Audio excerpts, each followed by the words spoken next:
From The Conversation, this is Politics with Michelle Grattan.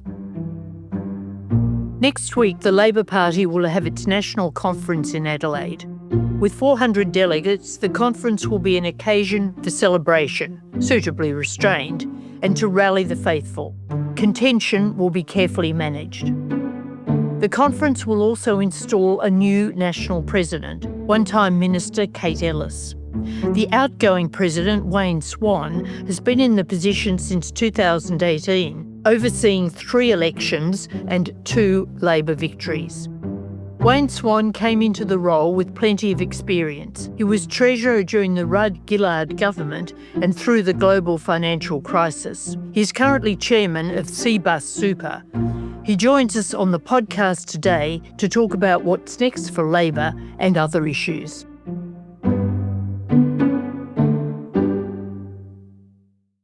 Wayne Swan, firstly on Labor's conference. This is the 50th regular national conference. Today, these conferences have many more delegates and a good deal less power than they did a few decades ago, for example, in the Hawke years. Is this a good or a bad thing? Well, I think it's very important for the party to grow, to be strong, and to be a strong advocate for the policy interests that the Labor Party has always stood for. So there's something like 400 voting delegates, but in addition to that, we will have 94 House of Reps MPs, some of whom will already be delegates, some will be non-voting delegates, and 30 senators. So it's a huge gathering and critically important because we're witnessing around the world the absence of effective political parties actually means. And that's one of the things that has led to the rise of autocracy and the success of the political right. So for Labor in Australia to demonstrate the health of our party, that it is strong, that it is policy focused, that its values are close to those of the Australians that we represent, very important for us. It's an important opportunity for us to strengthen our democracy as well as strengthening our party. But do you think these days these conferences are too stage managed? They used to be a bit more spontaneous, obviously to some extent managed, but they also had more power, didn't they? Well, certainly the ultimate power is there for the conference to try to direct a government. And of course, Michelle, we've been around a long time, and in the past when that's happened, it didn't end well, and Labor didn't survive in power. What we have is a strong voice for the rank and file, and the rank and file of the Labor Party are generally the profile of most of the community out there that are voting for the Labor Party. And our deliberations at the conference are taken very seriously by our MPs, by our cabinet ministers, and by our prime ministers. And that's the case whether we're in government or whether we're in opposition, because we are a serious long-term force in Australian politics in a world where the conservative political parties are falling apart and being taken over by authoritarian leaders and movements.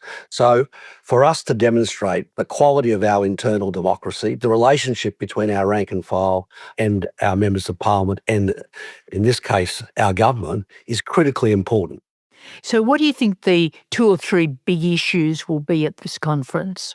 Well, economic policy is the core of the Labor proposition, that we believe that we might create prosperity and spread opportunity, and making sure that living standards, wage justice and intergenerational opportunity are at the core of the economic platform. So I expect the economic debate to be one which is very substantial and will in many ways showcase Labor's, I think, very good performance in federal government. But in addition to that, there will be the debates about national security in particular, and they are important as well. Although we don't expect AUKUS to be as much of an issue this time as at the last conference, do we?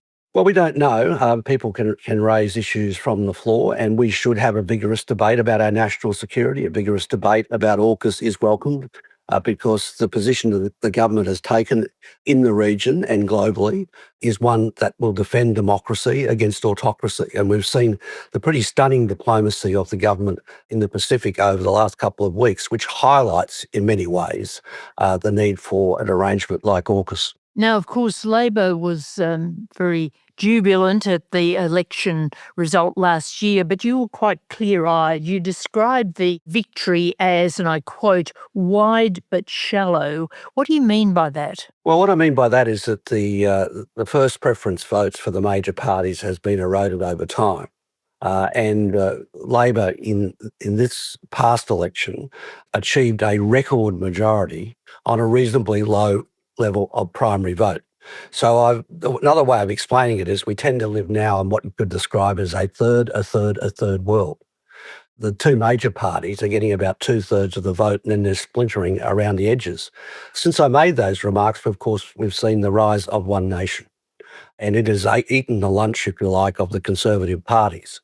And the race now is really between Labor on the one hand and a clutch of right-wing parties, including One Nation, the Liberal Party and the National Party on the other. That's a dramatically different contest from what we've been used to over many years, and it is one in which it's critically important to secure your base level of support in the community so that in a preferential voting system you can achieve the majority on the day. So with a majority of 53 or 54% of the two-party per vote in the last election, we achieved a record 94 seats. But it wouldn't take too much of a fall in the primary vote for those seats to evaporate. And that's why I described the last election result as wide and shallow.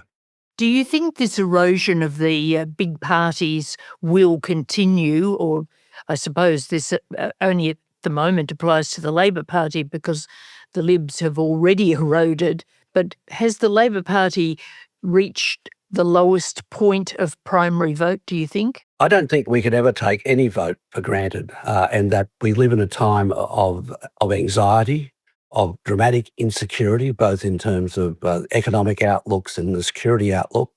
And that has been reflected in, if you like, the volatility in politics, not just in Australia, but also around the world. That's why this conference is so important for us to demonstrate that we understand the need for fundamental change, particularly in our economy and in our society, and that we have to respond to cost of living increases, which are putting many people in the Australian community under tremendous financial pressure. So for us at this conference, we have to demonstrate that we as a Labor movement and a Labor Party are delivering real change and addressing the issues which are putting Australians under financial pressure.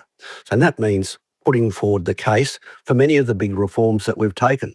Reforms were taken in tax, reforms were taken in health, reforms were taken in housing. All of those things are critical to talking to people about their day-to-day needs and their living standards. Just in terms of One Nation, before we talk about some of these economic things in more detail, obviously the threat from One Nation so far has been mainly to the Liberal Party and the National Party, but you do see it as a serious threat to Labor in the medium term. Well, I see it actually as a serious threat to the country, not necessarily a threat to the Labor Party, because support for One Nation will only really lead to one thing. That's a coalition One Nation government.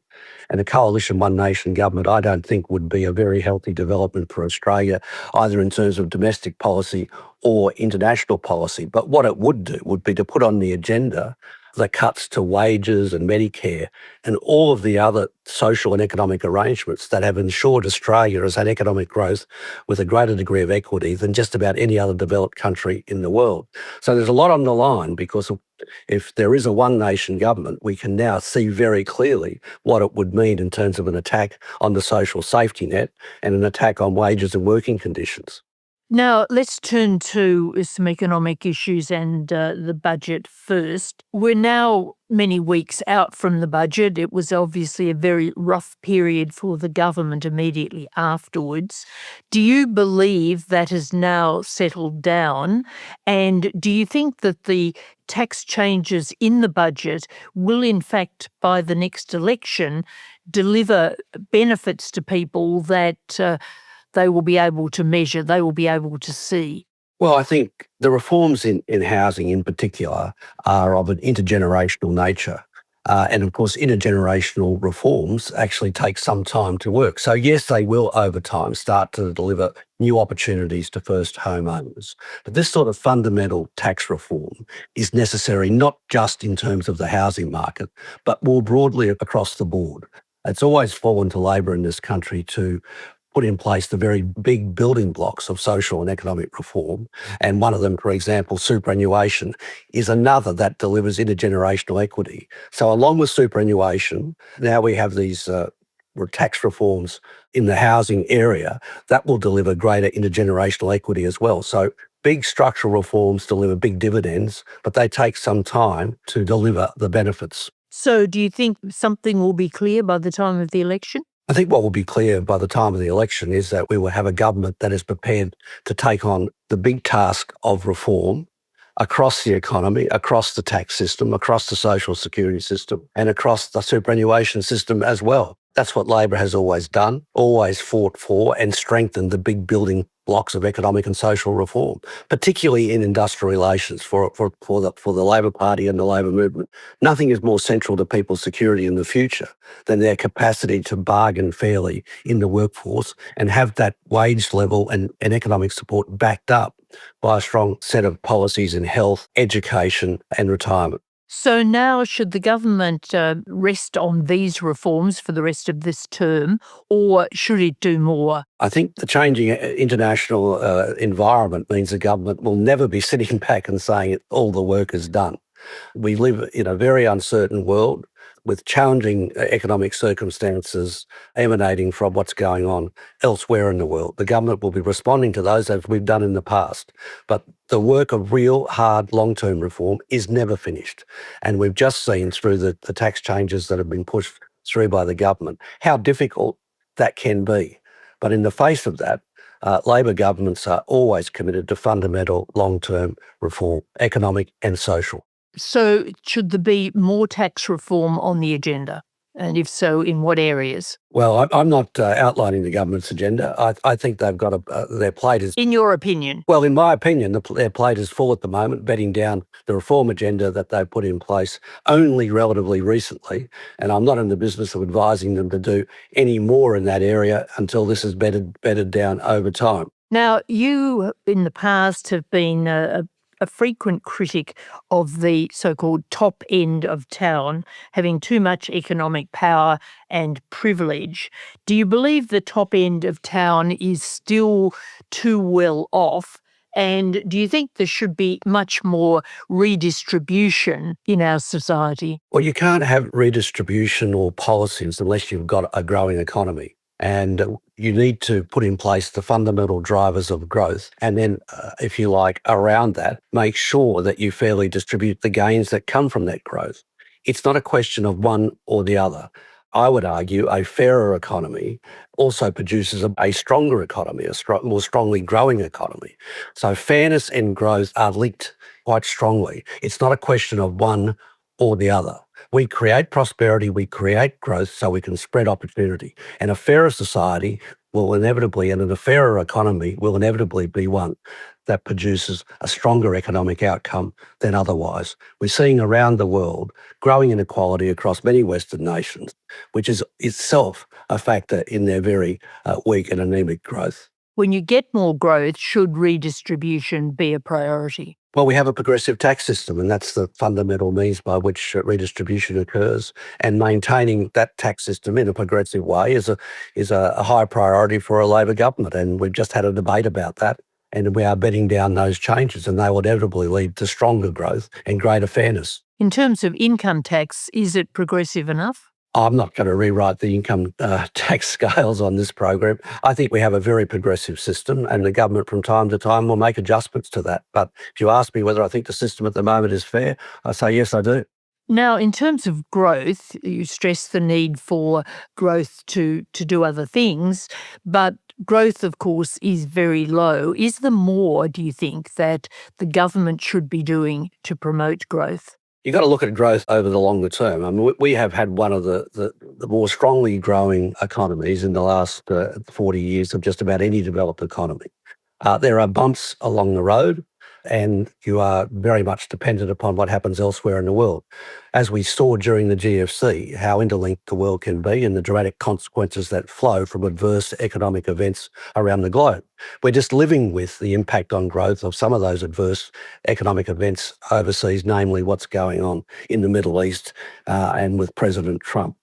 So you have to deal with all of those things, and the way to deal with that is to get the fundamentals right, to make your tax system as progressive and growth orientated as possible, to make sure that your spending fits within that framework, and to create the conditions for growth that sustain your economy even when the international forces are against you. Of course, getting up productivity is one of the big challenges at the moment. When you were Treasurer, productivity growth was much better than it is now. It's been flat for a long time. One of the possible boosters of productivity growth is AI, and there's a big debate about this now. What's your view about the potential of AI, or are you worried about the dangers of it? Well, the first point to make, Michelle, is that right around the Western world, productivity growth has been low. And Australia has done reasonably well on productivity growth over a long period of time.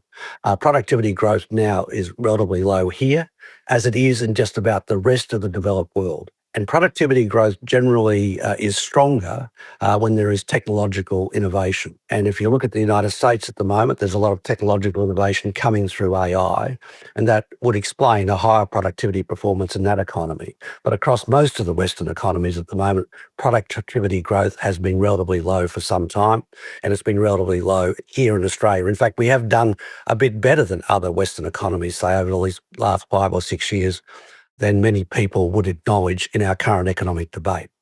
That brings us to AI now. AI is an important part of technological innovation, which in itself will lead to gains in productivity over time. But what's critical here with AI, as it is with any other particular policy orientation, is that you make sure the gains that come from it are spread evenly or much more evenly across your economy. And that is a feature, and that then brings into play a whole lot of policies. The intersection of AI with tax policy, the intersection of AI with national security policy, the intersection of AI with copyright policy, the intersection of AI with the Made in Australia program.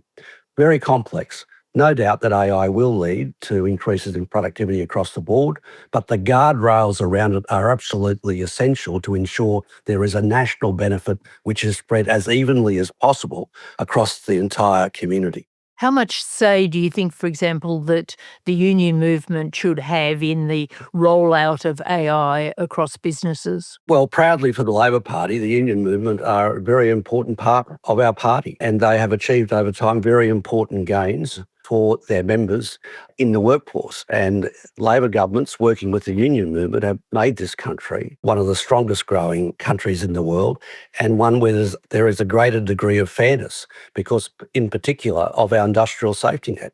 The minimum wage in Australia, for example, is far higher than it is in the United States. It's $26 an hour here. In the United States, it's between 7 and 20.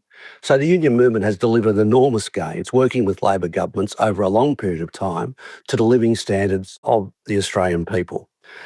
So when it comes to, say, AI, as when it comes to many other macroeconomic policies and approaches of the government, the union movement will make a contribution to our debate, and we'll see that at the national conference across a whole range of areas, and their voice will be heard. But their voice will be heard in an environment where the government consults not just with the union movement, but with the wider community. So, in summary on AI, are you an optimist or a worrier? Well, I'm both. AI is going to revolutionise any number of public policies and approaches and frameworks within the workforce and within the wider community. It's not one that can be stopped. It's not one that can be completely excluded from your economy and from your society. As is the case with all big social and economic challenges, there needs to be a policy framework which ensures that the public interest is protected, that the economic gains are spread as widely as possible, and that the maximum amount it delivers to our prosperity is extracted from it. I just want to turn to the question of superannuation and your role as chairman of CBUS. There was another survey this week which reported considerable flaws in the service delivery of large funds. I know you're somewhat sceptical of these surveys, but we've also seen the government delay implementation of a mandatory service standards code for the super sector, which was proposed by the former Minister for Superannuation, Stephen Jones. As chairman of CBUS, are you satisfied with the level of customer services that you and other big super funds provide? I think all super funds, including my own, have a lot of work to do in lifting the standards of service and advice across the board. And saying that, there are high levels of service and advice across the board, but from time to time, these frameworks need to be evaluated and performance lifted. And I think that is the case across the board. I think all superannuation funds working with the regulators are putting in a huge effort to lift standards across the board, standards of governance, standards of retirement advice, and a whole host of other areas. So that's a work in progress and it's never finished. And do you think complaints mechanisms need to be much improved, or is it just a matter of minor tinkering? Well, I think complaints approaches have been substantially lifted, certainly in CBUS and I think across the board in recent times. You were at a superannuation roundtable this week. It included figures such as the grandfather or godfather of superannuation, Paul Keating. The government is very anxious to mobilise these huge superannuation wealth amounts for national purposes. Others say that there should be a hands-off approach to decision-making by funds when it comes to investments. This matter was discussed at the roundtable. What was the feeling and what's your view on this debate? Well, it's not one or the other. Superannuation funds, directed by their boards, operate completely independently in terms of their investment strategies from the government of the day. And nobody at that forum was suggesting that it be anything other than that. What the framework that was discussed was how can capital be more efficiently directed to certain areas of that investment framework. In the past, there's been a discussion about housing. On this occasion, it was about private credit. So there was a long and important discussion about how capital can be further mobilised to pursue national economic goals, not just in the public sector, but in the private sector. But the framework had nothing to do with the direction of super funds in terms of their investment strategies. And what was the feeling in that discussion? What were the points? I think the feeling in that discussion was highly optimistic about the contribution that the Australian superannuation industry can make over a period of time, not just to the well-being and retirement of our members, but also to the prosperity of our economy. You might well recall that during the global financial crisis, it was the superannuation funds that recapitalised the private sector in Australia during a period of huge stress. That didn't involve any government direction or any change in government policy. What was really highlighted was the extent to which our $4 trillion savings pool is a huge economic asset for the country, a cushion, if you like, for the economy, and one that can ensure even more prosperity for all Australians, whether they're in superannuation or not. And are there any specific initiatives or directions that you'd like to see, say, in the next 5 years? Oh, I think what was highlighted at the discussion was the need for all funds to be much more active in what's called the retirement phase of superannuation. That is, superannuation is now 40 years old, and the first people that came into it at the very beginning are either in retirement or contemplating retirement. The implication of that for most funds is for them to be far more active in working with and advising their members about what their options are when they retire. And Paul Keating had a suggestion that the system should be better linked with the pension system. Can you explain what he was on about and what the response to that was? Well, he was referring to the situation where many superannuants are also entitled to a part age pension. So they are part age pension, part superannuant. And he was talking about the opportunity to further link the activities of Centrelink to the activities of the superannuant and their funds. And I thought that was an excellent suggestion. Would this reduce complexity for people? What would be the benefit for ordinary retired people? I think the benefit is that many people approaching retirement are simply unaware necessarily of what their entitlements might be, either with their superannuation or with their potential eligibility for an age pension and other benefits. And doing a better job of discussing those options for people is really important to people having a dignified retirement. Wayne Swan, thank you very much for talking with us today about a whole range of subjects. We'll watch the Labor Party conference next week with great interest. That's all for today's podcast. Thanks to my producer, Ben Roper. We'll be back with another interview soon, but goodbye for now. Production by Ben Roper. Theme music by Lee Rosevere. The Conversation is a not-for-profit media organisation.